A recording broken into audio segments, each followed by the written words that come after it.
Pemirsa, Stadion Utama Gelora Bung Karno, Stadion GBK Senayan Jakarta kembali bergemuruh terang. Garuda datang membawa semangat juang yang membentang. Oman sudah kita taklukkan 3 gol tanpa kurang.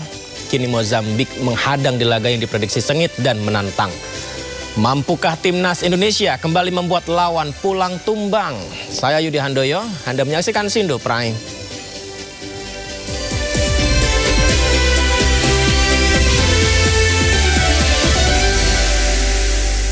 Skuad Garuda mematangkan strategi jelang laga lanjutan FIFA Matchday melawan Mozambik malam ini. Pelatih John Hertman akan merombak formasi dengan kembali menargetkan kemenangan.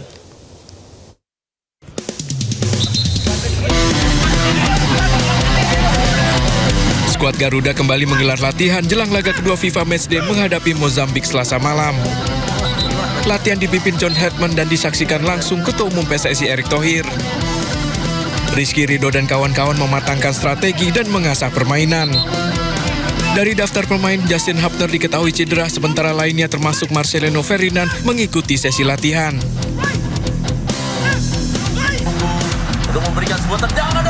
Skuad Garuda memiliki kepercayaan diri tinggi usai meraih kemenangan telak 3-0 atas Oman di laga FIFA Matchday sebelumnya. Dari kemenangan ini, ranking Indonesia naik sempat menduduki posisi 118 sebelum turun 1 tempat ke posisi 119 setelah Sierra Leone menang 1-0 atas Liberia. Dari formasi tim, Hertman diprediksi akan merombak skuad dan mengistirahatkan beberapa pemain. Di bawah mister gawang Martin Pas akan dipercaya menjadi tembok kokoh gawang Indonesia. Di barisan belakang, Rizky Ridho akan memimpin di tengah didampingi Sandy Walsh dan pemain muda berbakat Matthew Baker. Sementara di tengah, Hertman akan memasang Yakob Sayuri, Joao Pelipesi, Raihan Hanan, dan Doni Tri Pamungkas. Di lini gedor, Marcelino diprediksi akan kembali bermain bersama Sadil Ramdhani dan Ole Remeni yang akan menjadi ujung tombak serangan. Dari laga ini, timnas Indonesia pun menargetkan kemenangan atas Mozambik untuk menguatkan peringkat timnas Indonesia di ranking FIFA. Malam nanti timnas Indonesia akan kembali melakoni laga FIFA Matchday 2026 menghadapi Mozambik usai berhasil menekuk Oman dengan skor 3-0. Ketua Umum PSSI mengharapkan skuad Garuda tidak jumawa atas hasil positif di laga kontra Oman kemarin.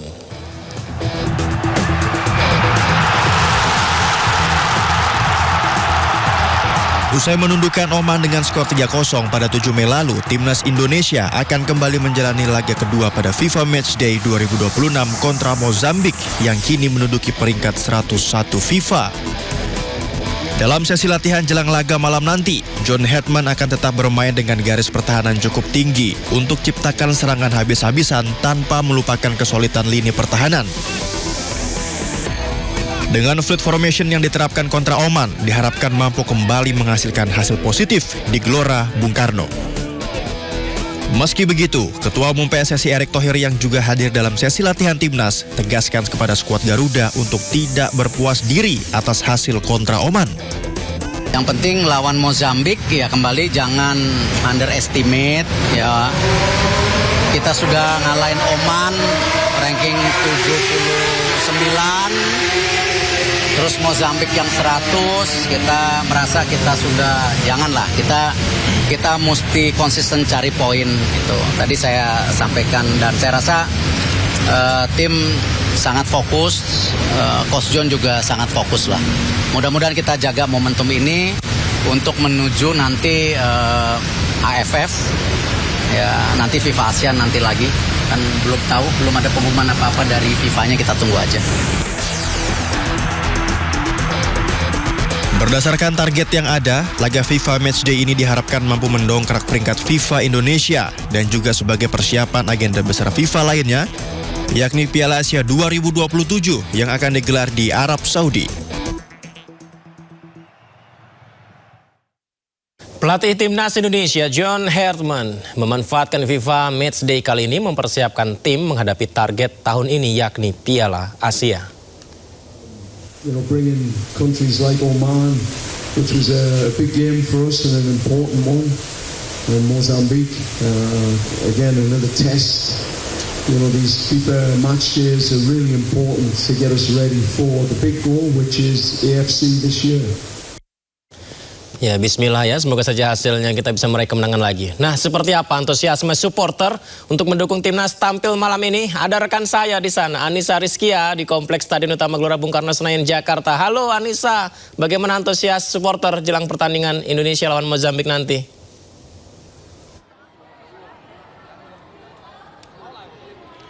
Antusiasme supporter di Stadion Utama Gelora Bung Karno ini tampak sejak sore tadi sudah mulai dipadati oleh para supporter mengenakan jersey berwarna merah.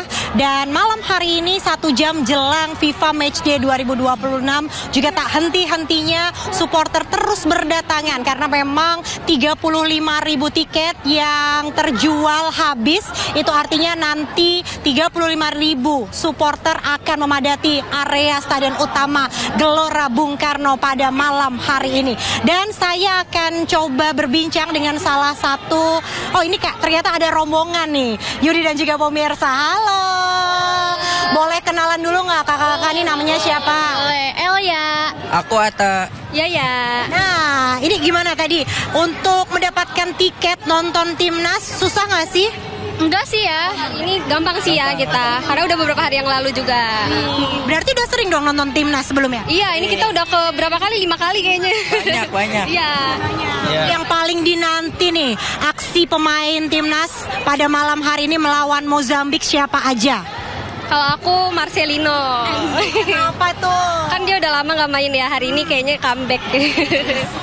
Aku sih Ole. Mau biar ngeliat gocek-gocekannya lagi. Kasih gocek Mas Ole. Aku Elkan Bagot. Kira-kira prediksi skornya Indonesia akan menang atau seri atau seperti apa nih? Wah, menang dong. Optimis? Menang dong. Kira-kira berapa skornya? 3-1. 3-1. 4-2. King Indo menang. 2-1-2 Indo sih. Beda-beda ya semua prediksi skornya ya. Mungkin salah satu boleh mengutarakan harapan untuk timnas yang malam hari ini akan berlaga. Silahkan. Boleh? Kayaknya. Aja deh. Pokoknya malam ini harus menang ya, 3-1 Indo. Terima kasih banyak kakak-kakak. Silahkan, selamat menonton. Dan itu tadi perbincangan saya bersama para supporter yang mereka nih ternyata satu keluarga pemirsa, yang mana mereka memang sengaja untuk membeli tiket bersama-sama dan menyaksikan laga pertandingan Indonesia melawan Mozambik. Kalau dilihat ini tidak henti-hentinya dari tadi, memang para supporter yang berdatangan dari rombongan sekolah sepak bola juga memadati kawasan Gelora Bung Karno. Kemudian ada yang datang bersama keluarga dan juga ada sejumlah anak-anak muda yang memang mereka sengaja menggunakan jersey secara kompak untuk mendukung, memberikan semangat, motivasi kepada timnas yang akan berlaga malam hari ini. Kalau dilihat memang rekapitulasi Indonesia dalam melawan Oman ini menang telak 3-0. Tentunya ini menjadi amunisi kepada timnas Indonesia akan mendapatkan tambahan semangat untuk melawan Mozambik malam hari ini. 3 gol tanpa balasan yang ditujukan oleh skuad Garuda, dimulai dari sundulan keras Justin Hapner, kemudian ada sepakan dari Ole Romani, kemudian ditutup sotekan dari Ragnar Oratmangun di menit ke-55. Tentunya meski tampil impresif pada hari kemarin pada saat melawan Oman, ada banyak catatan terutama di lini belakang karena Indonesia sempat diberi hukuman penalti. Namun tentunya beruntung sepakan penalti dari Oman ini berhasil ditepis oleh kiper Indonesia yang berasal dari Nusa Tenggara Barat. Sayang sekali terputus pemirsa. Yang disampaikan oleh Anissa Rizkia adalah dari penjaga gawang Emil Audero dari Nusa Tenggara Barat ya, yang juga menjadi pemain Indonesia yang juga bertanding di Serie A Italia. Baik, terima kasih Anissa. Semoga saja Indonesia bisa meraih kemenangan lagi malam ini. Amin. Kita ke informasi berikutnya pemirsa, ini terkait dengan persiapan jelang Piala Dunia 2026. Prancis berhasil membungkus kemenangan 3-1 atas Irlandia Utara berkat hat-trick bintang muda Bayern Munchen, Michael Olise. That's John Andres Meski sempat kesulitan membongkar lini pertahanan Irlandia Utara di menit awal, Les Blues berhasil memecah kebuntuan setelah kerjasama antara Desire Doué dan Ousmane Dembélé justru berhasil dituntaskan oleh Olise yang membawa Prancis unggul 1-0. Takes the high tens, and Northern Ireland defender. France get lucky in that sense, but you got to be in the right place at the right time, as they say. And Olise was to stroke beyond the central striker. Memasuki babak kedua, Prancis kembali menambah keunggulan menjadi 2-0 melalui sepakan keras Olise yang tidak mampu dihalau. In spectacular style, as Olise gets another, and 3 minutes into the second half, France lead Northern Ireland by 2-0. It's the ball. Irlandia Utara sempat memberi perlawanan pada menit ke-63 di mana umpan silang si Charles dari sisi kanan disambut oleh Patrick Kelly dengan finishing sempurna dan berhasil memperkecil ketertinggalan menjadi 2-1. Well, he's been a real bright spark for Northern Ireland in this fixture. He was on the edge of the 6-yard box and in between team appearances in the World Cup finals. Di penghujung laga, Prancis berhasil mengubur harapan Irlandia Utara melalui gol ketiga Olise di menit ke-74 dengan tendangan jarak jauh yang mengarah ke sudut gawang Irlandia Utara. Dengan hasil ini, skuad asuhan Didier Deschamps semakin mantap menantap Piala Dunia 2026 dengan ambisi gelar juara setelah gagal angkat trofi pada Piala Dunia 2022 lalu.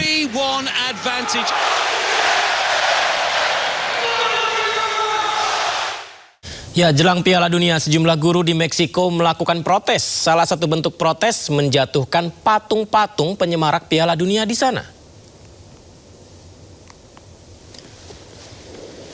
Jadi ini ada patung yang ditarik jatuh oleh para demonstran di Meksiko ya.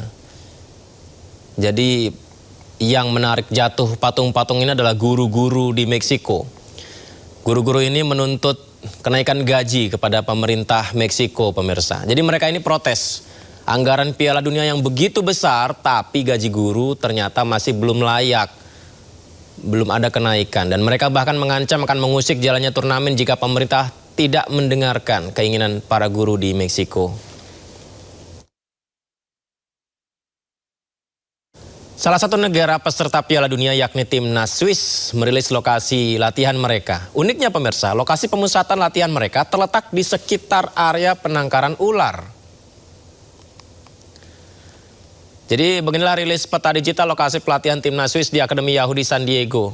Lokasi latihan mereka memang cukup lengkap ya, ada dressing area, gym dan lain sebagainya, ada lapangan latihan, 2 lapangan bahkan, tapi di luar-luarnya nih yang list merah tadi ya, lokasi latihan dikelilingi perbukitan yang disebut merupakan area ular. Nah, pihak tim dari Swiss mengumumkan hal ini sekaligus meminta ada konfirmasi dan jaminan keamanan kepada pihak penyelenggara selama timnas melakukan latihan. Jangan sampai sebelum bertanding digigit ular.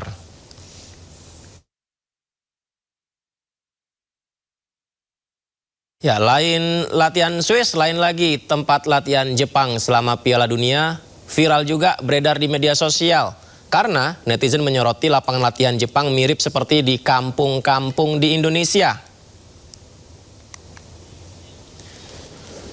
Nah ini, kondisi lapangan latihan timnas Jepang di Monterrey, Meksiko jelang Piala Dunia 2026. Kita lihat ya, pijakan tanahnya tanpa aspal, rumput liar di sekeliling lapangan, tembok-tembok tak terawat. Ini menjadi pemandangan unik selama gelaran Piala Dunia.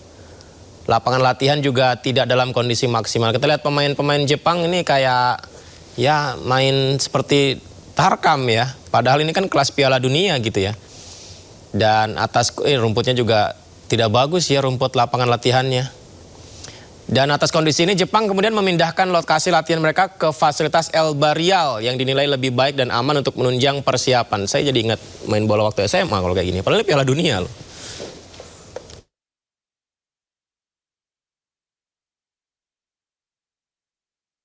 Sebanyak 4 negara dipastikan kembali berlaga di panggung sepak bola bergengsi FIFA World Cup setelah penantian puluhan tahun. Ada Norwegia, Kongo, Haiti, dan Irak yang siap memberikan kejutan di Piala Dunia tahun ini.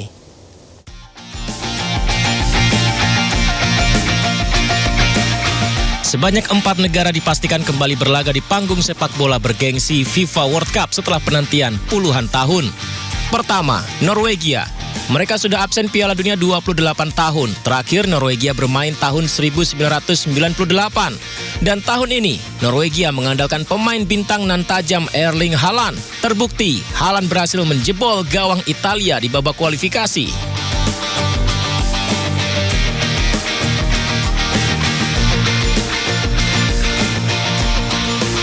Kedua, Republik Demokratik Kongo. Sebelumnya lolos tahun 74, absen di Piala Dunia selama 52 tahun, membuat tim ini tak diunggulkan. Namun keberhasilan mereka lolos kali ini menjadi penanda kebangkitan macan tutul Afrika. Ketiga, Haiti.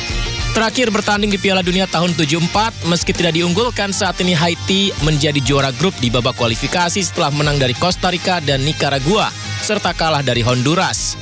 Pasukan Grenadier bertekad memberi kejutan di Piala Dunia. Keempat, Irak. Terakhir tim ini bermain di Piala Dunia pada 1986. Absen selama 40 tahun tak membuat Irak gentar memberikan tajinya di Piala Dunia. Jadi, mungkinkah negara-negara tersebut akan mengagetkan dunia dengan penampilannya di Piala Dunia 2026? Seandainya ada Indonesia ya, mungkin Indonesia yang akan mengejutkan. Dan jelang Piala Dunia 2026, FIFA resmi mengeluarkan aturan baru dalam pertandingan Piala Dunia tahun ini. Salah satunya waktu maksimal lemparan ke dalam, ini hanya 5 detik saja, tidak boleh lebih.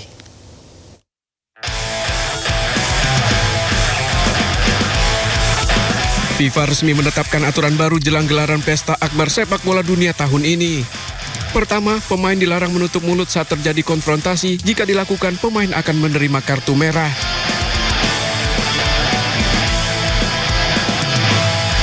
Kedua, pemain dilarang meninggalkan lapangan. Pemain yang meninggalkan lapangan karena protes keputusan wasit juga akan mendapat kartu merah. Aturan ini juga berlaku untuk ofisial tim yang memprovokasi pemain sebagai bentuk protes. Tim yang menyebabkan pertandingan berhenti dinyatakan kalah. Ketiga, batas waktu lemparan ke dalam dan tendangan gawang hanya 5 detik. Jika melebihi batas waktu, maka lemparan ke dalam akan diberikan pada tim lawan. Sementara jika tendangan gawang tidak dilakukan, maka tim lawan akan mendapat sepak pojok. Keempat, pergantian pemain batas waktunya dilakukan hanya 10 detik. Jika melewati batas waktu, pemain pengganti baru bisa masuk setelah 1 menit. Aturan ini tidak berlaku pada pemain yang diganti karena cedera. Kelima, perawatan pemain cedera. Pemain yang mengalami cedera harus meninggalkan lapangan selama 1 menit setelah pertandingan dimulai jika tim medis masuk lapangan. Aturan ini tidak berlaku bila penjaga gawang yang mengalami cedera. Keenam, cedera yang dialami penjaga gawang. Jika kiper mendapat perawatan di lapangan, pemain dari kedua tim tidak boleh meninggalkan lapangan untuk berkomunikasi dengan pelatih. Ketujuh, diberlakukannya jeda turun minum di tengah babak yang mulai dilakukan tahun ini. Jeda turun minum atau jeda hidrasi diberlakukan selama 3 menit setiap babak, sekitar menit 20 hingga menit 22. Deretan aturan baru ini nantinya juga akan diberlakukan dalam ajang sepak bola lainnya mulai musim 2026-2027. Untuk pertama kalinya dalam sejarah, gelaran turnamen Piala Dunia digelar di 3 negara. Sebanyak 16 stadion siap digunakan selama Piala Dunia 2026 berlangsung.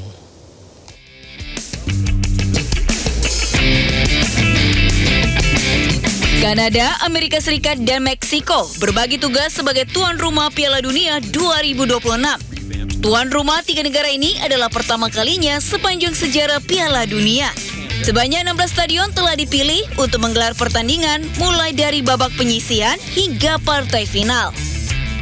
Di Kanada, turnamen akan diselenggarakan di 2 stadion, yakni di Stadion BC Place yang terletak di Vancouver dan Stadion Toronto di Ontario.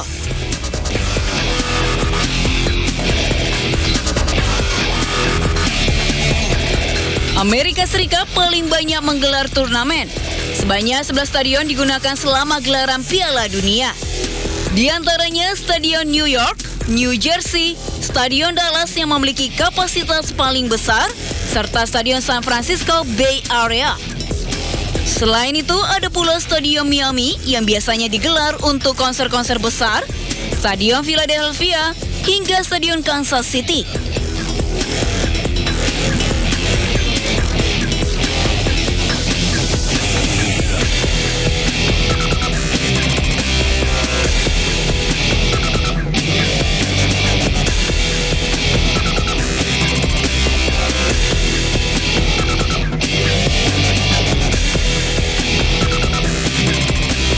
Sementara Meksiko terdapat 3 stadion yang digunakan untuk menggelar turnamen, yakni Stadion Azteca Meksiko yang merupakan stadion berkapasitas terbesar, Stadion Guadalajara, dan Stadion Monterrey.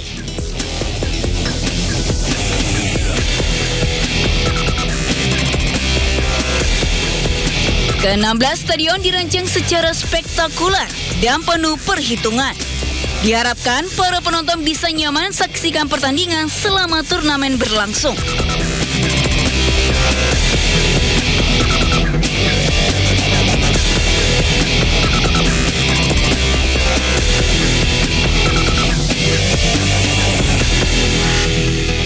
Sejumlah perlakuan diduga rasis diterima sejumlah negara peserta Piala Dunia. Mengapa Amerika sebagai tuan rumah justru memelihara rasisme yang parah? Diskusinya usai jeda di Sindo Prime.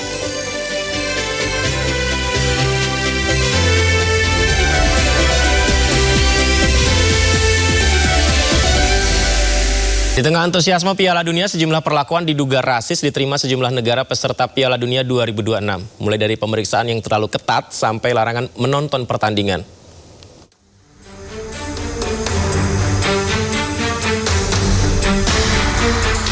Sejumlah perlakuan kurang mengenakan diterima sejumlah negara peserta Piala Dunia 2026. Pertama, kabar kurang sedap diterima timnas Irak jelang Piala Dunia. Kapten timnas mereka, Ayman Hussein, ditahan selama hampir 7 jam di Bandara O'Hare, Chicago setelah tiba di FIFA World Cup. Fotografer resmi Irak juga ditolak masuk. Padahal FIFA World Cup dimulai pada 11 Juni, namun makin banyak keluhan peserta terkait prosedur imigrasi. Kedua, perlakuan dirasa berlebihan juga dialami timnas Senegal. Turun dari pesawat, para pemain tidak langsung menuju bandara, namun di lapangan terbang, pemain-pemain ini duduk di kursi sederhana terlebih dahulu dan diperiksa dengan metal detektor. Padahal tim lain tak mendapat perlakuan demikian. Ketiga, tim Uzbekistan. Uzbekistan menjalani pemeriksaan ketat begitu tiba. Petugas bahkan menggunakan anjing pelacak dan mengendus tas-tas yang dibawa para pemain. Perlakuan pemeriksaan setibanya ini dikritik netizen karena dianggap berlebihan. Keempat, penolakan wasit. Pemerintah Amerika menolak masuk wasit Somalia Omar Abdul Qadir Artan bertugas di Piala Dunia 2026. FIFA merilis alasannya adalah masalah keimigrasian, padahal hingga saat ini belum ada rilis mengapa paspor Omar dinilai bermasalah. Masalah lainnya, supporter Iran kehilangan akses tiket resmi Piala Dunia 2026 setelah kuota tiket yang sebelumnya dialokasikan ternyata dicabut tuan rumah. Saat ini tidak ada tiket resmi yang didistribusikan kepada supporter Iran. Ya, ini poin terakhir tadi pemirsa, ini tentang supporter Iran. Jadi sebelumnya timnas dan supporter Iran juga mengeluhkan perlakuan Amerika Serikat terhadap mereka. Amerika Serikat dituduh menolak visa kepada belasan anggota delegasi Iran ke Piala Dunia. Sementara supporter Iran mengkritisi pembatasan yang dikenakan tim selama turnamen.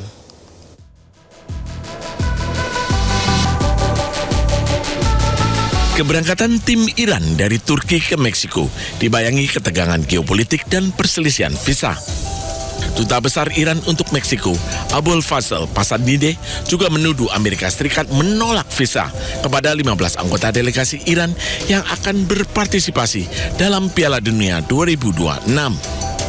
Dirinya meminta intervensi FIFA untuk memastikan kepatuhan terhadap komitmen yang dibuat oleh negara-negara tuan rumah turnamen tersebut. امیدوارم تمامی موانع موجود در سریع‌ترین زمان ممکن و در چارچوب مقررات بین‌المللی و تعهدات مرتبط با برگزاری جام جهانی برطرف شود تا اعضای تیم ملی ایران و مربیان کادر مدیریتی آن که بخش جدایی ناپذیر تیم ملی هستند بتوانند بدون دغدغه و با تمرکز کامل در این رقابت‌ها حضور یابند. Setibanya tim nasional Iran di Tijuana, Meksiko, mereka langsung bertolak ke penginapannya dekat Estadio Saliente, tempat tim akan melakukan latihan untuk babak penyisihan grup F. Sementara itu, para penggemar Iran juga mengkritisi pembatasan yang dikenakan tim selama turnamen. United States government is a sore loser. You know, they always has to make an enemy of somebody to be the good guys. You know, it's sad. It's really, really sad what the United States is doing. Not it's only itself, but it's a bad example for the sports in general. Same with like FIFA. FIFA shouldn't be letting the games go if the United States is not obligating by its regulations. Tim Iran akan menghadapi Belgia, Mesir, dan Selandia Baru di grup F. Mereka akan bertanding di laga pembuka di Los Angeles pada 15 Juni mendatang. Pangan hijau yang harusnya menyatukan bangsa kini justru ternoda oleh diskriminasi di negara adidaya. Mengapa Amerika sebagai tuan rumah justru memelihara rasisme yang parah? Apakah olahraga resmi jadi senjata politik oleh Washington atau memang komitmen FIFA dalam menjaga keadilan yang impoten? Kita bahas lebih dalam bersama dengan narasumber kita, peneliti hukum olahraga Eko Nur Kristianto. Selamat malam Bung Eko, salam olahraga. Malam Mas Yudi, salam olahraga. Baik Bung Eko, ini kalau bicara soal Piala Dunia, kita bicara sepak bola secara keseluruhan lah. Karena memang beberapa hari kemarin pun entah diskriminasi atau mungkin kekerasan ini juga terjadi di Banten ya Bung Eko ya. Mengapa dalam sepak bola kerap terjadi hal seperti itu? Ya ini kita pisahkan ya, yang Banten itu kan memang kriminal murni, itu nggak ada hubungan dengan sepak bola ya. Karena terjadi di luar konteks sepak bola, di luar arena dan di luar waktu pertandingan ya. Itu sedang dalam proses lah, semoga cepat beres. Amin, amin, amin.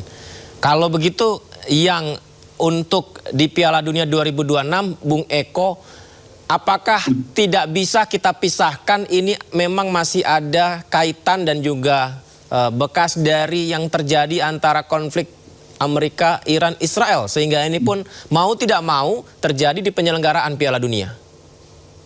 Iya, itu pasti terbawa-bawa. Jadi begini ya, ada filosofi tidak ada sepak bola tanpa izin negara. Nah, salah satu izin negara yang paling kuat ini di sektor keimigrasian ya, paspor, visa. Nah, itulah yang dialami sebetulnya. Jadi FIFA ya di sini memang tidak punya perangkat peraturannya, mereka memang harus tunduk sama negara atau tuan rumah gitu loh. Yang bisa dilakukan FIFA adalah minta lagi komitmen, pastian, jaminan ya. Karena begini ya Mas Yudi ya, ketika suatu negara sudah pasti ditunjuk atau fix mendapatkan kesempatan tuan rumah, itu ada yang namanya itu host country agreement ya.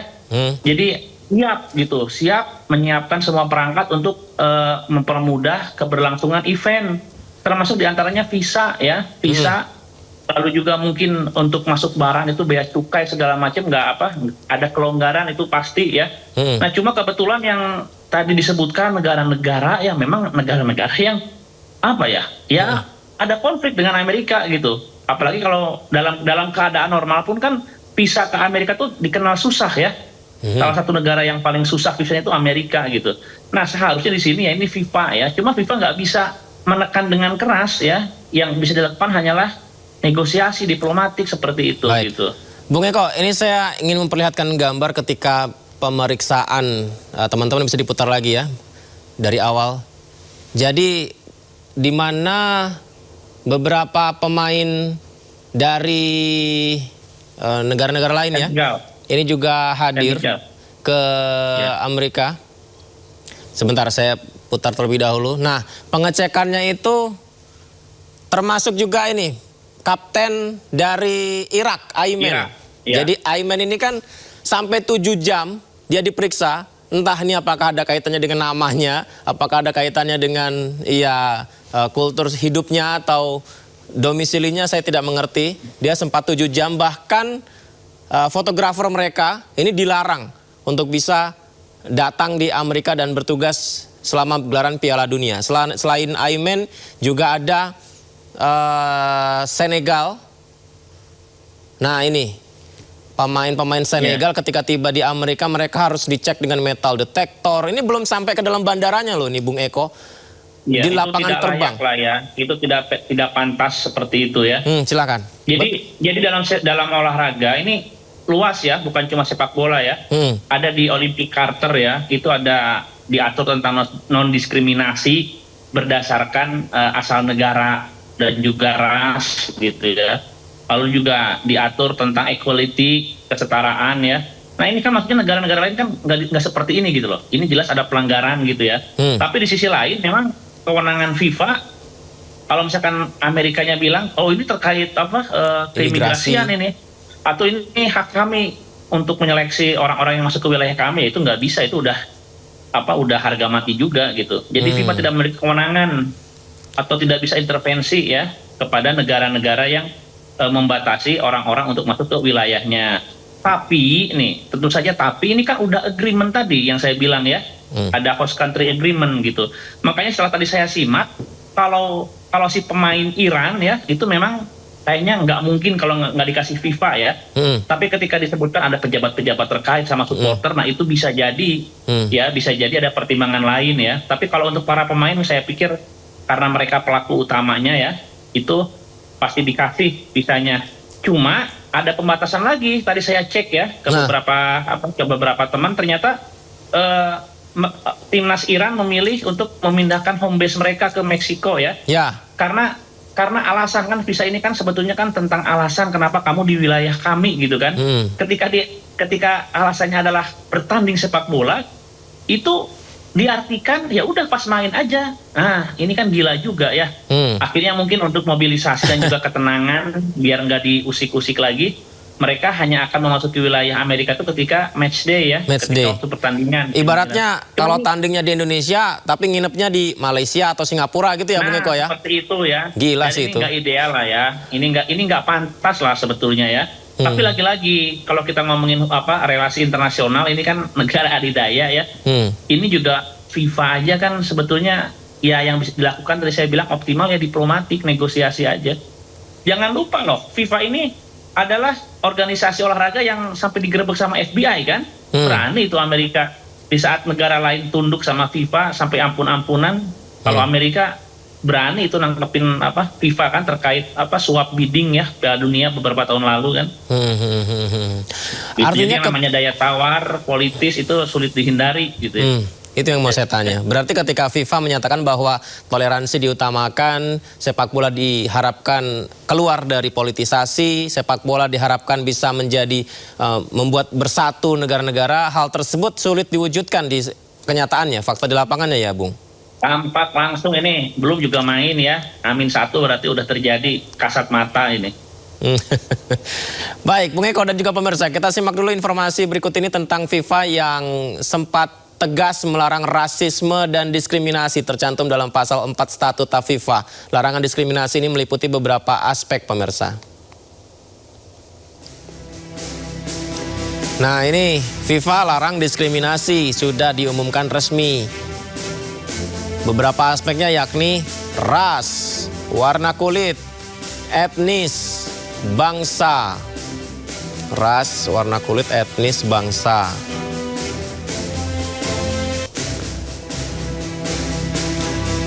Kemudian ada lagi, FIFA juga melarang diskriminasi terhadap jenis kelamin, disabilitas, bahasa, agama.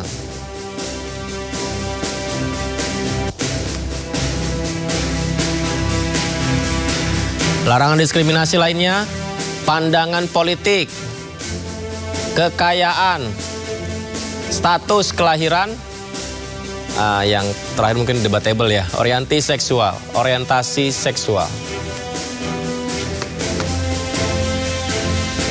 Baik,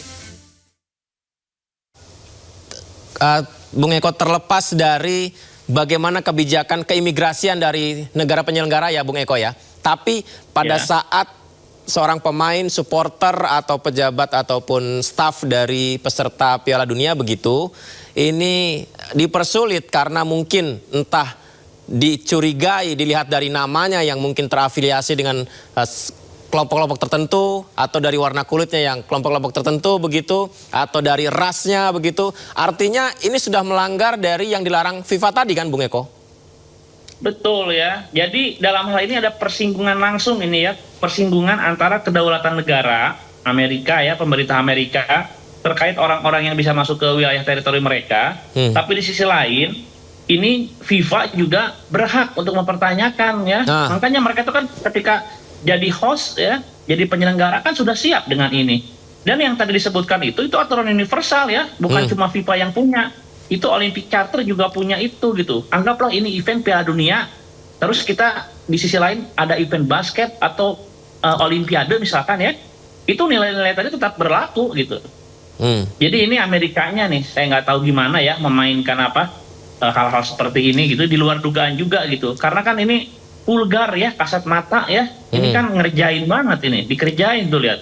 Masa atlet sebagai tamu ya, tamu terhormat untuk event terbesar di jagat raya ini diperlakukan seperti itu kan, nggak pantas gitu.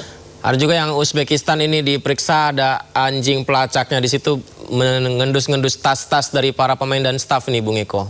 Iya, betul. Padahal FIFA itu biasanya ya, ini belajar dari bidding ya, beberapa bidding kan Indonesia juga pernah ikut ya. Itu kesepakatannya itu jadi intinya pemerintah komitnya banyak banget ya. Bahkan beberapa tuh menyentuh hal-hal terkait pajak ya, keringanan pajak segala macam gitu. Lah ini malah ribet gitu kan. Jadi ini aja udah nggak komit gitu. Ada komitmen yang dilanggar ini ya. Di mana harusnya dipermudah, diservis, dibantu gitu ya. Dan ini kan bukan tiba-tiba, kecuali tiba-tiba datang orangnya gitu ya. Ini kan nggak tiba-tiba, udah tahu besok mau Piala Dunia, udah tahu ada kontingen dari negara mana gitu. Jadi ini saya pikir FIFA harus mempertanyakan ya, walaupun jawaban dari Amerika ya bisa seenaknya juga. Ya. Nah, yang menarik nih Bung Eko, mereka kan terkait yurisdiksi mereka gitu, pasti jawabannya seperti itu. Satu hal yang menarik juga beberapa hari yang lalu, yang tadi sempat disinggung Bung Eko juga adalah ketika Iran itu hanya boleh bertanding saja di Amerika, tapi tidak boleh tinggal dan latihan di Amerika. Akhirnya kan di Meksiko ya, Bung Eko. Nah ini akhirnya Presiden Claudia Sheinbaum setuju Iran bermarkas di Meksiko selama Piala Dunia 2026 atas permintaan FIFA. Nah kalau Bung Eko melihat ini, artinya kan FIFA tahu bahwa Amerika menolak. Lalu FIFA negosiasinya bukan Amerikanya, tapi negosiasinya ke Meksikonya. Nah menurut Anda gimana kalau gitu? Halo, Bung Eko?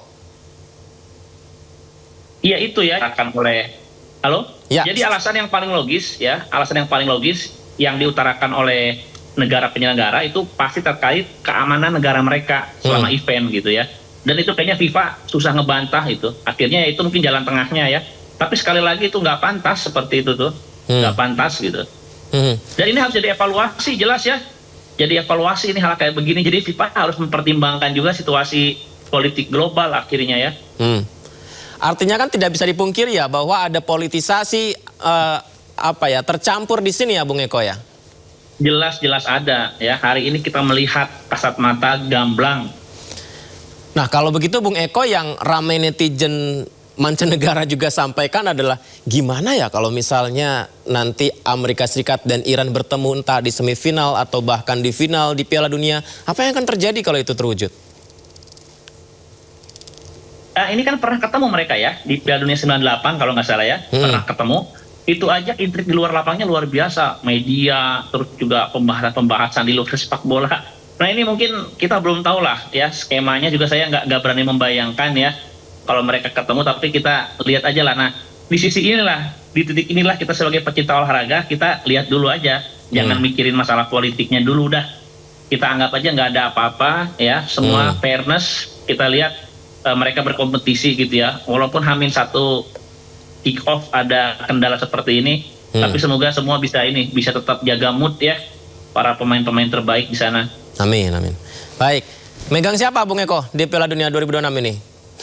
Nah standar kalau jagoan mah Jepang aja. Jepang bagus ya, sih. Jepang. Maksudnya kalau buat juara kan nggak mungkin kayaknya ya. Tapi kalau buat sampai semifinal, perempat final ya kayaknya senang juga lah kalau misalkan Jepang bisa sampai semifinal, perempat final gitu. Saya megang Iran deh, Iran. Kalau Indonesia lah ya nanti lawan Mozambik ya, Bung Eko. Nah iya, ntar malam ya. Nah ini juga saya tuh bener nih, saya jadi ingat lagi. Saya tuh gimana? Tadinya teman saya ini kan atas imigrasi di Los Angeles ya. Tadinya saya udah berkabar tuh, saya mau nonton Piala Dunia, saya bilang mau ngambil cuti, nggak lolos gitu ya. Oh gitu. Alasan nggak lolos gimana? Iya, Indonesianya kan nggak lolos. Oh, maksudnya karena kitanya nggak lolos Piala Dunia.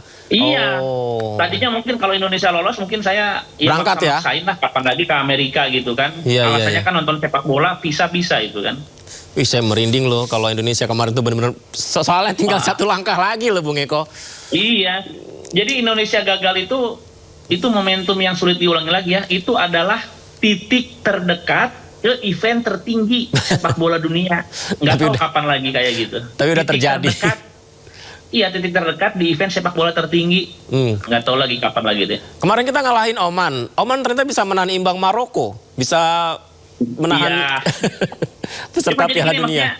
Apapun yang terjadi ya nanti sama sepak bola Indonesia beberapa tahun ke depan, tetap kemarin itu kita sudah merasakan titik terdekat untuk event tertinggi gitu. Jadi tetap beda rasanya. Iya.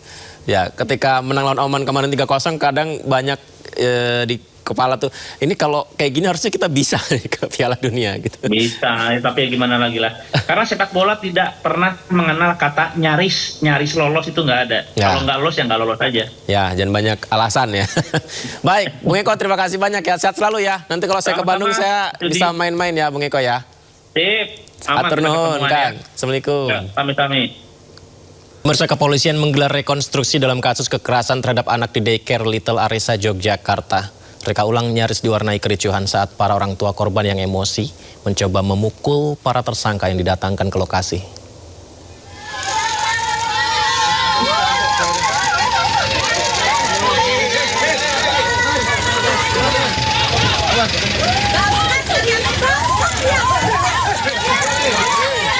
Kedatangan para tersangka dalam rekonstruksi atau reka ulang yang digelar aparat kepolisian dalam kasus kekerasan terhadap anak di daycare Little Aresa, Yogyakarta nyaris diwarnai kericuan. Orang tua korban yang emosi mencoba menerobos pengawalan polisi, mencoba memukul para tersangka saat keluar dari mobil tahanan. Orang tua korban berharap para tersangka dapat dihukum berat. Selain itu, para orang tua juga meminta 17 orang pengasuh lainnya juga ditetapkan sebagai tersangka. Ini harapan kami selaku orang tua dari para korban ini, berharap tersangka yang sudah hadir pada hari ini bisa dijerat hukum yang seberat-beratnya dan kami selaku orang tua bisa mendapatkan keadilan.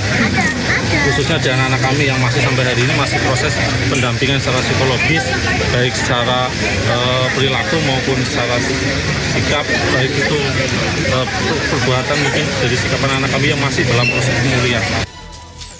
Sebelumnya, aparat kepolisian telah menetapkan 13 orang dalam kasus kekerasan terhadap anak daycare Little Aresa, Yogyakarta. Dari jumlah tersebut, 11 orang merupakan pengasuh dan 2 lainnya merupakan kepala sekolah dan ketua yayasan. Dari Yogyakarta, Gunarto Farhan, iNews melaporkan. Kita ke kasus lain, terdakwa kasus Chromebook Nadiem Makarim. Hari ini jalani sidang replik. JPU menilai nota pembelaan terdakwa memutarbalikkan fakta. Jaksa penuntut umum atau JPU tanggapi nota pembelaan terdakwa kasus Chromebook Nadiem Makarim dalam sidang replik yang digelar di Pengadilan Tipikor Jakarta. Pihak JPU menilai nota pembelaan terdakwa tidak mampu menggoyahkan fakta-fakta hukum yang telah terungkap terang benderang di persidangan. Nota pembelaan yang disampaikan terdakwa Nadiem dinilai JPU memutarbalikkan fakta melalui tafsiran ulang fakta agar seolah-olah Nadiem tidak bersalah. Terdakwa yang kami hormati, hadirin sidang yang kami muliakan. Pertama-tama, bahwa bahwa pledoi dari tim penasihat hukum patutlah ditolak. Kenapa harus ditolak? Karena dalil-dalil atau konstruksi pembelaan yang disampaikan oleh para penasihat hukum itu terlalu lemah bagi kami. Kenapa bagi kami menganggap itu terlalu lemah? Pertama, terkait mereka menyatakan bahwa Nadiem tidak ada menstrea. Sedangkan berdasarkan fakta di persidangan bahwa pada tanggal 6 Juni tahun 2020 dalam tanggal rapat 6 Juni itu 6 Mei tahun 2020 dalam rapat tertutup 8 orang itu Nadiem secara jelas menyampaikan bahwa untuk pengadaan digitalisasi kita akan menggunakan Chromebook dengan mengatakan go ahead with Chromebook. Usai menjalani sidang replik, terdakwa kasus Chromebook Nadiem Makarim merasa sedih dan ada ketidakadilan. Nadiem mengatakan semua kebenaran yang disampaikan lewat fakta persidangan diabaikan. Saya sebagai orang awam ini merasa sidang itu kan harusnya tempat untuk mencari kebenaran. Harusnya kalau kita sudah menyediakan fakta, sesuatu sudah terbukti, harusnya dari kejaksaan malah mau menerima atau kalau tidak menerima menyodorkan bukti tandingan, bukti yang ada. Tapi sampai saat ini tidak terjadi itu. Dan replik ini seolah-olah 5 bulan sidang itu tidak terjadi. Jadi semua fakta-fakta yang sudah dibuktikan dalam persidangan, sudah dijawab, itu diabaikan saja lalu dilanjutkan. Dan seperti yang Bang Zaid tadi bilang, malah lebih daripada mengabaikan bukti, narasinya berubah dari dakwaan. Jadi narasi yang tadi replik itu bukan narasi awal, sehingga sekarang ceritanya adalah mengenai white collar crime. Komisi Pemberantasan Korupsi tetapkan 4 tersangka dari hasil operasi tangkap tangan di Kabupaten Muara Enim, Sumatera Selatan. Penetapan tersangka berdasarkan gelar perkara yang dilakukan oleh KPK.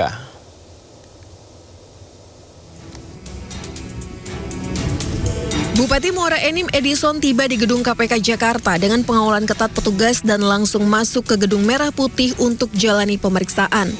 Edison sebelumnya tertangkap tangan oleh penyidik KPK dalam kasus dugaan korupsi di lingkungan Dinas Pendidikan dan Kebudayaan.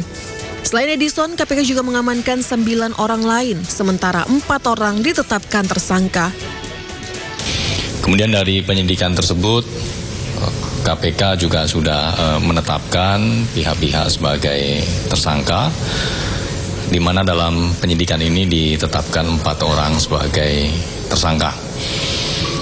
Kemudian dalam peristiwa tertangkap tangan ini, tim mengamankan 10 orang, 5 orang di wilayah Jakarta dan 5 orang di wilayah Sumatera Selatan. Selain itu, tim juga mengamankan barang bukti, diantaranya uang dalam bentuk tunai, rupiah, dolar, kemudian rial, dan juga ada sejumlah saldo dalam rekening.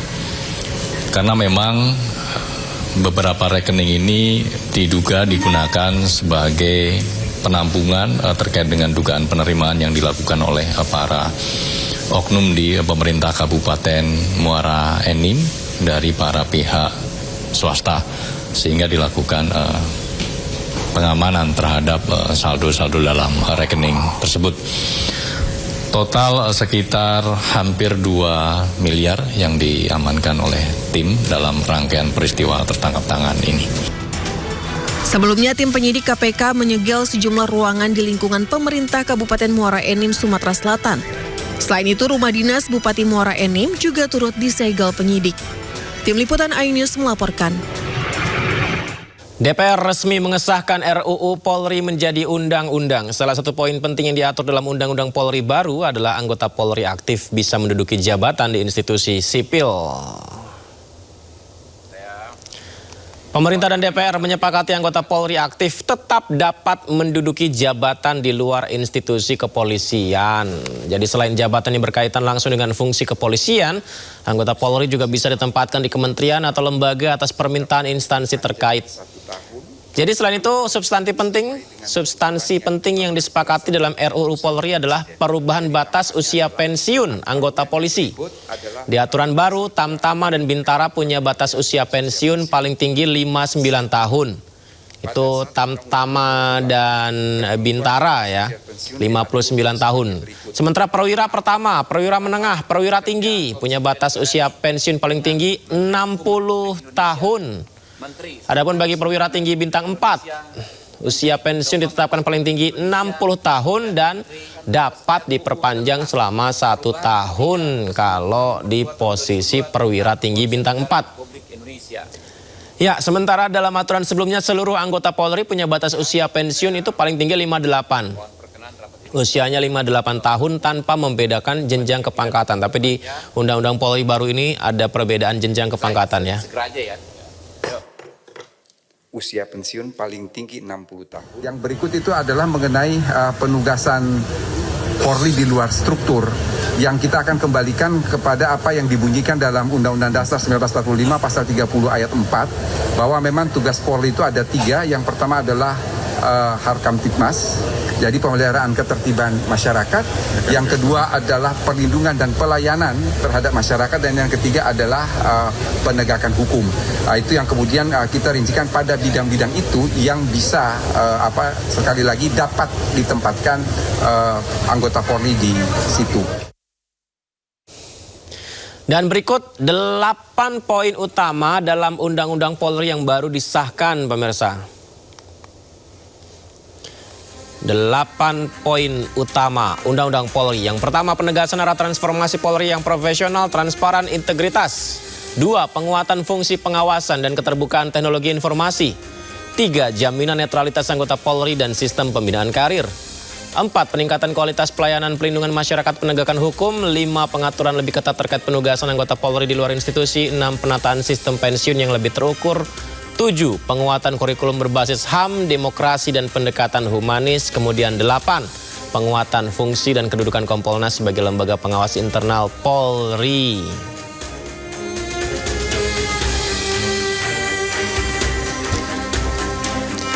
Nah, dari 8 poin tadi pemirsa ada 4 poin yang disoroti yang baru disahkan di Undang-Undang Polri ini ya. Jadi 4 poin tersebut adalah: pertama, Presiden bisa perpanjang masa pensiun Kapolri. Kedua, polisi aktif bisa duduki jabatan sipil tertentu. Polisi aktif bisa duduki jabatan sipil tertentu. 3, syarat pendidikan masuk Polri tetap minimal SMA. Kemudian yang keempat, penguatan Kompolnas.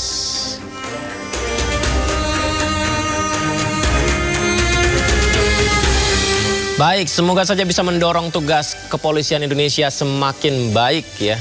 Dan informasi lain, di tengah isu pergantian jajaran kabinet, anggota Dewan Ekonomi Nasional sekaligus ex-Menkeu Khatib Basri dipanggil Presiden Prabowo ke istana. Informasi usai jeda, tetaplah di Sindo Prime.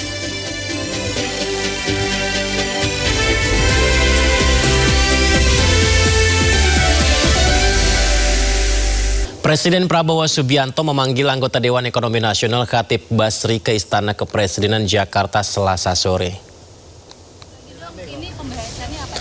Jadi sore hari tadi pemirsa sekitar pukul 15.30 waktu Indonesia Barat. Jadi ini adalah Khatib Basri, Menteri Keuangan periode 2013-2014. Datang di Kompleks Istana. Kehadiran Khatib Basri menyita perhatian lantaran beberapa waktu terakhir namanya santer disebut sebagai kandidat yang masuk dalam Kabinet Merah Putih. Terlebih Khatib diisukan masuk bursa calon Menteri Keuangan menggantikan Purbaya Yudisadewa. Apa nama Bapak Santer akan masuk jadi masa? Iya, kabinet itu, bursa kabinet. Tanggapannya Pak gimana Pak? Nggak tahu. Awas sama jatuh Pak. Dia Pak, kalau minta Pak. Itu pulang dipercepat ke Indonesia emang ada kaitannya sama itu Pak? Ini berarti nanti pertemuannya sendiri atau bareng Pak Luhut juga Pak Khatib? Sama Pak Luhut bareng. Bareng, bukan empat mata. Lagi libur sekolah Bukan empat mata. Yang membahas ekonomi juga. Kan pemerintah itu. Pelemahan rupiah atau diminta masukan Pak? Wakil Ketua DPR RI Sufmi Dasko memanggil jajaran petinggi bank milik negara Himbara bersama pemerintah. Pertemuan ini untuk mengetahui dan mengevaluasi situasi perbankan saat ini. DPR panggil petinggi Bank Himbara. Pemirsa, dari penjelasan para petinggi bank Himbara, situasi perbankan nasional saat ini terbilang baik sebenarnya. Jadi datanya ini, pertumbuhan kredit rata-rata di bank itu tumbuh di kisaran 20%. Dana pihak ketiga tumbuh 20 hingga 30%. Nah, dengan kondisi data yang disebutkan ini, kinerja Himbara sebenarnya cukup baik sehingga tidak perlu muncul kekhawatiran. Berkoordinasi serta evaluasi terhadap situasi pada saat ini berkaitan dengan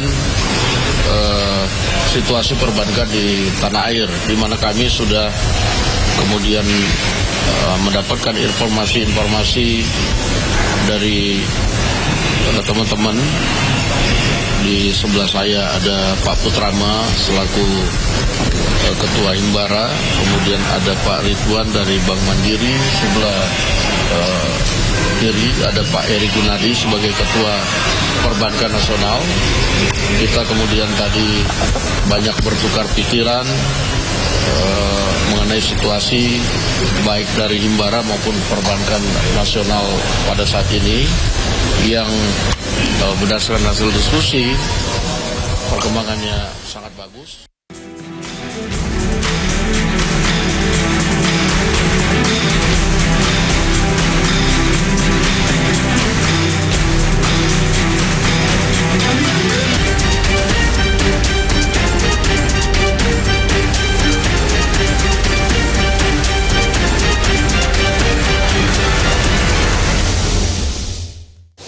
Bank Indonesia memutuskan menaikkan suku bunga acuan sebesar 25 basis poin menjadi 5,5% untuk memperkuat stabilisasi nilai tukar rupiah. Sejalan dengan kenaikan BI Rate, Bank Indonesia juga mengumumkan sejumlah kebijakan tambahan untuk meningkatkan daya tarik investasi asing ke pasar keuangan domestik.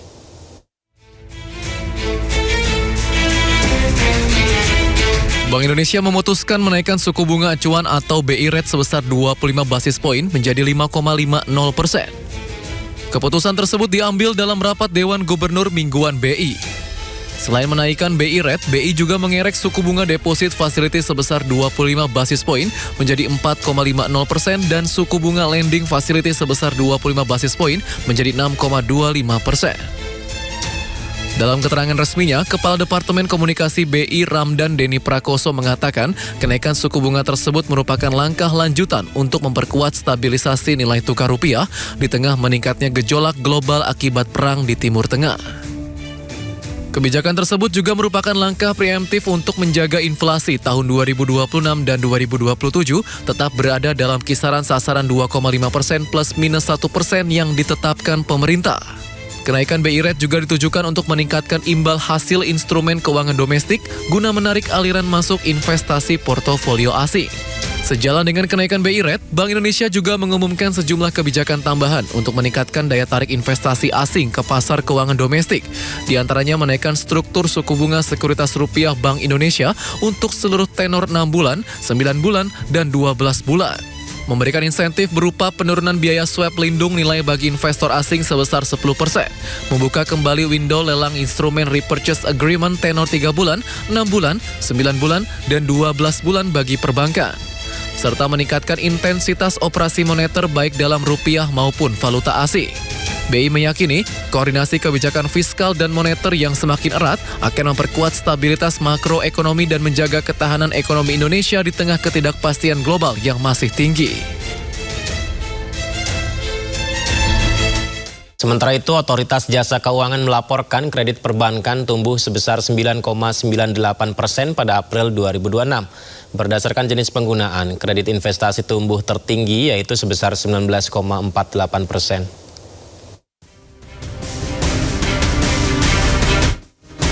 Otoritas Jasa Keuangan melaporkan bahwa kinerja intermediasi perbankan tumbuh positif dengan profil risiko yang terjaga.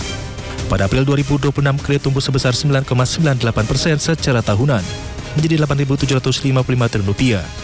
Kepala Eksekutif Pengawas Perbankan OJK Dian Ediana Rai mengatakan, berdasarkan jenis penggunaan kredit investasi tumbuh tertinggi yaitu sebesar 19,48%. Adapun berdasarkan kategori debitur, kredit korporasi tumbuh tertinggi yaitu sebesar 15,51% year on year. Sementara itu, kredit UMKM telah menunjukkan perbaikan dengan tumbuh positif sebesar 0,16%. Ditinjau dari kepemilikan, kredit bank BUMN tumbuh tertinggi yaitu sebesar 14,35%. Kinerja intermediasi perbankan tumbuh positif dengan profil risiko yang terjaga. Pada April 2026, kredit tumbuh sebesar 9,98%. Year on year menjadi sebesar 8.755 triliun. Ini meningkat dibandingkan posisi Maret 2026 yang tumbuh sebesar 9,49% year on year. Berdasarkan jenis penggunaan, kredit investasi tumbuh tertinggi yaitu sebesar 19,48%. Di sisi lain, dana pihak ketiga tumbuh sebesar 11,39%, lebih rendah dibandingkan bulan sebelumnya. Adapun pada Maret, dana pihak ketiga tumbuh 13,55% menjadi Rp10.077 triliun.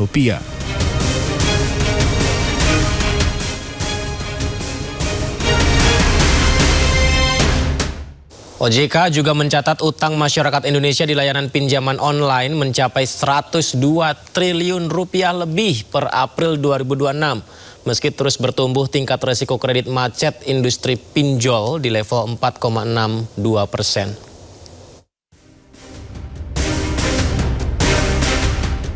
Otoritas Jasa Keuangan mencatat utang masyarakat Indonesia di layanan pinjaman daring atau pinjaman online mencapai Rp102,07 triliun per April 2026.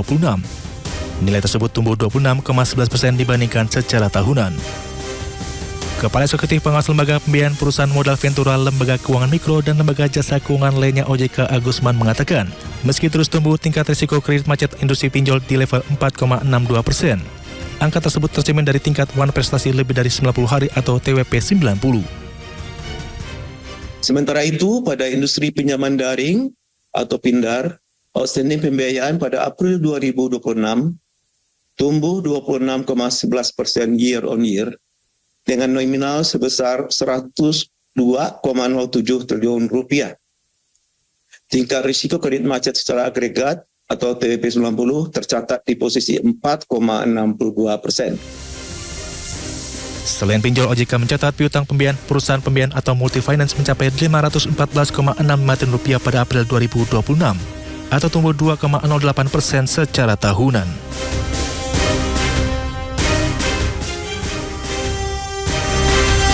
Pemirsa, kelompok Ansarullah Houthi Yaman merilis rekaman gelombang serangan ke Israel. Sebelumnya Houthi mengumumkan membantu Iran terlibat dalam konfrontasi militer melawan Israel dan melarang kapal-kapal Israel melintasi Laut Merah.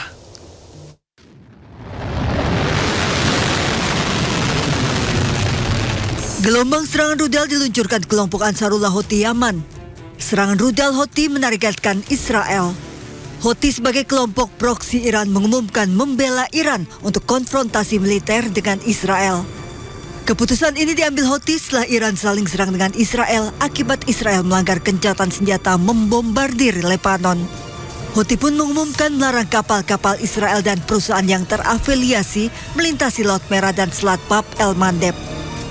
وفي هذا السياق تؤكد القوات المسلحة اليمنية على الآتي: أولاً، نعلن حظر الملاحة البحرية بشكل كامل وتام على العدو الإسرائيلي في البحر الأحمر، ونعتبر أن كل تحركات العدو أصبحت هدفاً عسكرياً لقواتنا المسلحة من لحظة إعلان هذا البيان. Kini Israel tidak hanya menghadapi serangan Iran namun juga digempur oleh proksi militer Iran Hizbullah di Lebanon dan Houthi di Yaman. Kelompok Houthi di Yaman mendukung operasi militer yang dilancarkan Iran terhadap Israel dengan meluncurkan sejumlah drone ke Israel. Sejumlah rekaman video menunjukkan militer Israel menangkap drone serangan dari Iran di kawasan Eilat, Israel di luar pantai Laut Merah. Usai drone berhasil dihancurkan di udara, tak lama sirine serangan pun berbunyi. Peluncuran drone ini diduga dilakukan oleh kelompok Houthi di Yaman yang didukung Iran. Kelompok Houthi mendukung Iran menembakkan rudal dan drone ke Israel untuk memperingatkan Israel agar tidak melakukan eskalasi lebih luas. Sementara itu, sistem pertahanan udara Israel berhasil mencegat pesawat nirawak drone milik pejuang Houthi Yaman di langit Eilat, Israel Selatan. Sirine peringatan juga berbunyi saat terjadinya serangan drone yang dilancarkan pejuang Houthi Yaman.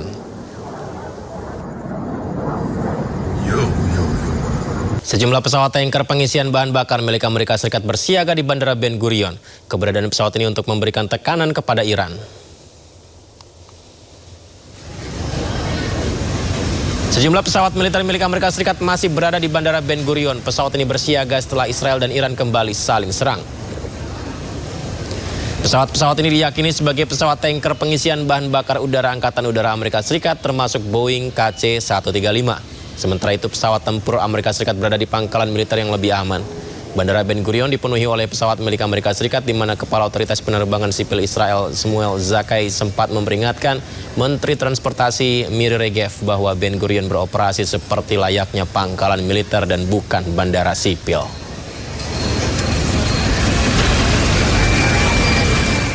Ya, kembali memanasnya Iran dengan Israel mulai berdampak pada aktivitas sipil. Antrian panjang memadati bandara utama Israel di Tel Aviv setelah sejumlah maskapai membatalkan penerbangan menyusul saling serang rudal yang mengguncang kawasan Timur Tengah.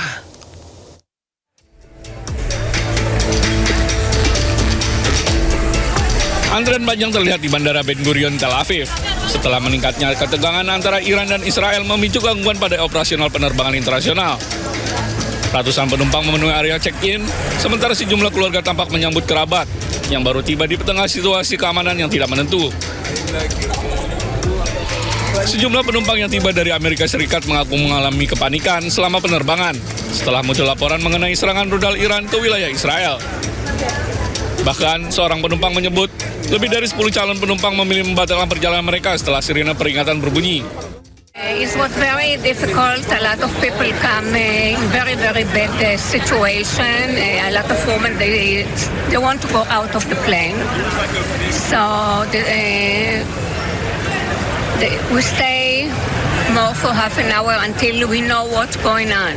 Because in the beginning, nobody knows what's going to be. It was very stressful. Thank God I'm here. Otoritas setempat tengah melakukan evaluasi situasi dan menegaskan bahwa wilayah udara Israel tetap terbuka. Operasional penerbangan di Bandara Ben Gurion Airport disebut masih berjalan normal. Ketegangan meningkat setelah Iran meluncurkan serangan rudal ke Israel Utara pada Minggu malam, yang kemudian dibalas dengan serangan udara Israel ke sejumlah wilayah Iran.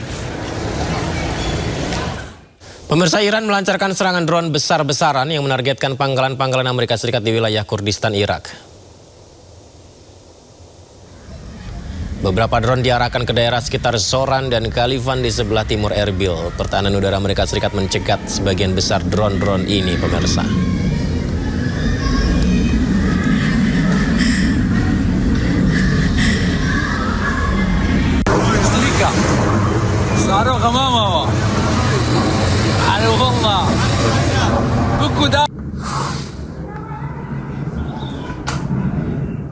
Juru bicara Kementerian Luar Negeri Iran, Ismail Baqai, menyebut gelombang serangan Israel baru-baru ini terhadap negaranya sepenuhnya terkoordinasi dengan Komando Pusat Amerika atau CENTCOM.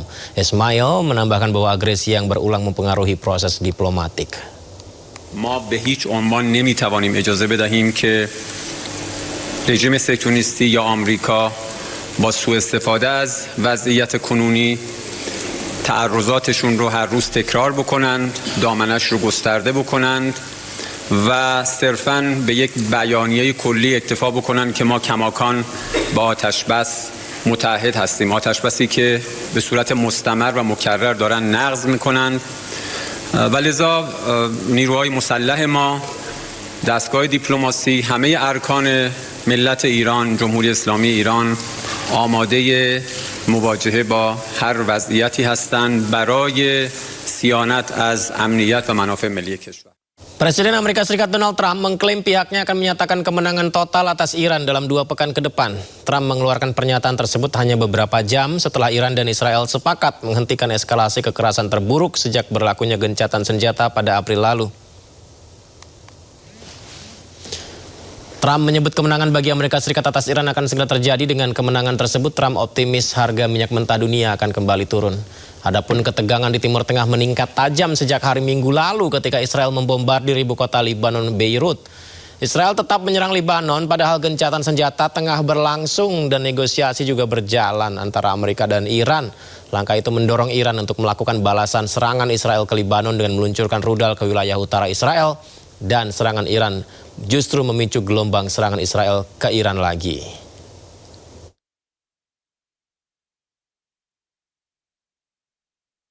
Warga Iran berkumpul menuliskan pesan kepada Amerika Serikat Israel yang dituliskan pada rudal mereka. Militer Iran menambahkan rentetan rudal balistik baru siap menghantam target penting dan sensitif di Israel.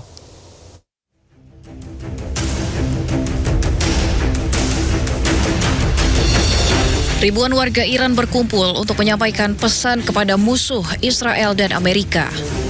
Pesan disampaikan melalui sejumlah tulisan yang ditulis dengan spidol pada rudal-rudal milik militer Iran. Warga Iran juga merayakan peluncuran rudal Korps Garda Revolusi Islam ke arah Israel.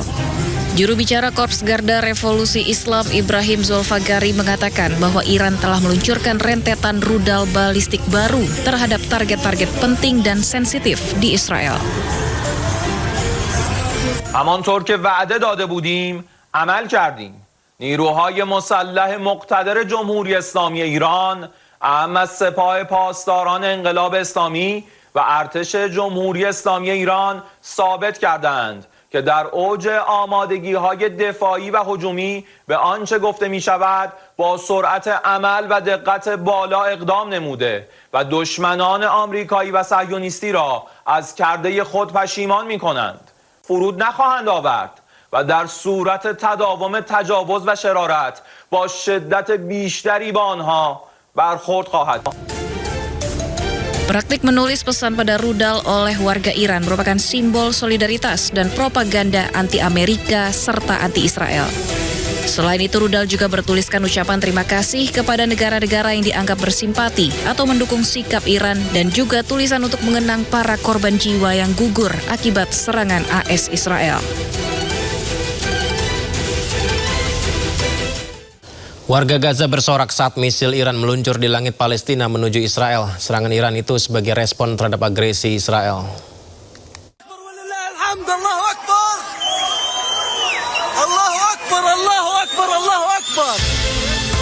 Puluhan warga Gaza meluapkan kegembiraannya saat misil Iran melintas di langit Palestina yang akan menargetkan Israel. Mereka yang berkumpul di luar bangunan bersorak menyaksikan serangan Iran ke Israel.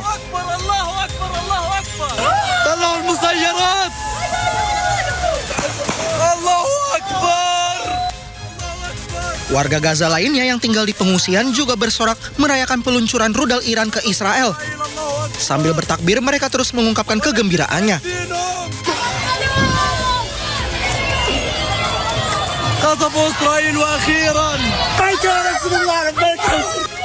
Tidak hanya warga Gaza Palestina, kegembiraan juga terlihat di Lebanon. Rakyat Lebanon bersorak ketika rudal Iran melewati langit Lebanon untuk menargetkan Israel. Serangan Iran ini sebagai respon terhadap agresi Israel ke Iran. Serangan udara penjajah Israel ke Jabalia Gaza menyebabkan 8 orang syahid dan puluhan lainnya terluka. Aduh, selalu saja warga sipil menjadi korban. Anak-anak lagi menjadi korban. Aduh, pemandangan miris, menyedihkan, mengerikan seperti ini berulang kali terjadi ketika konflik. Selalu mengorbankan warga sipil dan anak-anak. Pemirsa, inilah yang terjadi. Warga panik saat serangan udara teroris Israel menyasar permukiman penduduk di Jabalia Gaza, Palestina. Apa sih yang mereka cari dengan menyerang seperti ini? Menurut pejabat kesehatan di Gaza, 8 orang yang syahid termasuk seorang bocah usianya 8 tahun. Tentara penjajah IDF menyatakan 3 tokoh penting jihad Islam meninggal dunia, gugur dalam serangan itu. Sementara itu pembicaraan di Kairo antara mediator dan faksi-faksi di Palestina terus berlanjut. Israel lagi-lagi membombardir Gaza, Palestina sejak pagi hari pada hari Senin. Serangan ini menewaskan sejumlah warga Gaza.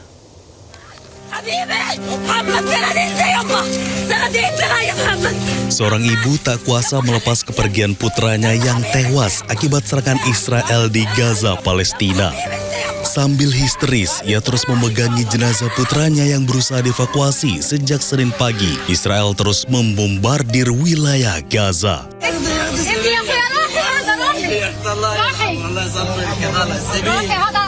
Duka lain juga datang dari seorang anak Palestina bernama Mustafa Rami Abu Yonis. Ia dinyatakan meninggal dunia setelah mengalami luka parah akibat serangan yang dilancarkan Israel di kawasan Al-Mawasi, Khan Younis, Gaza. Sang ibu pun tak kuasa menahan kesedihan melihat putranya tak tertolong meski sempat mendapat perawatan medis. Serangan Israel di Khan Younis, Gaza Senin pagi juga telah menghancurkan sebuah pos polisi. Warga pun berusaha mengevakuasi korban. Sebagian dievakuasi dengan ambulans, namun sebagian lain dievakuasi warga dengan kendaraan seadanya. Serangan Israel di Khan Younis, Gaza dilaporkan telah menewaskan sejumlah orang. Dan pemirsa, usai sudah Sindo Prime hari ini, jangan lupa Anda bisa dapatkan informasi terkini dan terbaru di kanal YouTube kami. Anda bisa lihat Sindo News di sana dan atau melalui portal yang menghadirkan berita daerah, berita nasional dan berita internasional di sindonews.com. Terima kasih banyak pemirsa, sehat selalu untuk Anda ya. Kita jumpa lagi di esok hari di Sindo Prime. Sampai jumpa.